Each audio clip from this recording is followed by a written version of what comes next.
રાજકોટ જિલ્લાના જેતપુર શહેરમાં સોનમ વાંગચુકના સમર્થનમાં યુવાનો મોટી સંખ્યામાં રસ્તા પર ઉતર્યા હતા અને હાથમાં હું સોનમ વાંગચુકના સમર્થનમાં છું લખેલા પોસ્ટરો સાથે પોતાનો વિરોધ અને સમર્થન વ્યક્ત કર્યું હતું। આ દરમિયાન યુવાનોએ જણાવ્યું હતું કે તમે જે સત્તાની ગાદી પર બેઠા છો તે જાણી લો, આ માત્ર લદ્દાખની નહીં પરંતુ સમગ્ર દેશની લડાઈ છે। તેમણે ભારપૂર્વક કહ્યું કે સોનમ વાંગચુકની લડત હિમાલયના હિમનદીઓના સંરક્ષણ, પર્યાવરણ બચાવવા, સરહદી વિસ્તારોની સુરક્ષા અને દેશના કરોડો લોકોના પાણીના ભવિષ્ય સાથે સીધી રીતે જોડાયેલી છે।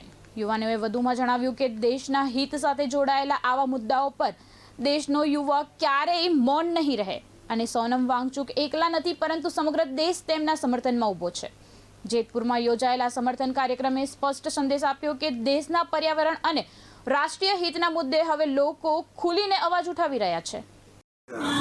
આજે જે સોનમ વાંગચુકને જે એની મરજી વિરુદ્ધ જે ઉપાડવામાં આવ્યા છે, આ એક લોકતંત્રની હત્યા છે।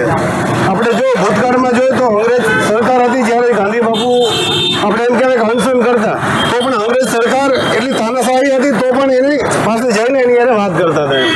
તો આ સરકાર આ 20 દિવસીય જે ઉપવાસ આંદોલન છે, એ ઉપવાસ આંદોલનની સામે જ્યારે વાત રાખવા જવાની છે, એના બદલે એને ઉપાડીને એની મરજી વિરુદ્ધ ઉપાડી લે છે।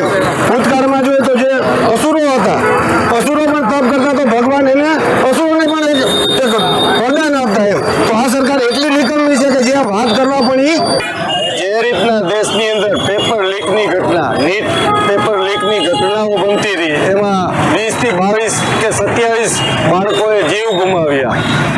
આ નીટ પેપર અને શિક્ષણમાં ગેરરીતિના ચાલતા આપણા વૈજ્ઞાનિક, દેશના વૈજ્ઞાનિક, મહાન વૈજ્ઞાનિક સોનમ વાંગચુકજી છેલ્લા 20 દિવસ ત્યાં અંતર ઉપર બેઠા હતા। આજે વહેલી સવારે સિવિલ ડ્રેસમાં આવીને, આમ તો જો કે સિવિલ ડ્રેસમાં આવેલા ગુંડા કહેવાય, પણ લોકો કહે છે પોલીસ હતી, હોઈ શકે પોલીસ હોય, એ ઉપાડીને લઈ ગઈને એનું અનશન તોડાવવાની કોશિશ કરી। આ સરકાર બી ગઈ, સમર્થન મળતું હતું। 20 તારીખે સંસદ માર્ચનું એલાન હતું। જો આ સંસદ માર્ચ સક્સેસ ના થવા દેવા માટે સોનમ સરને આજે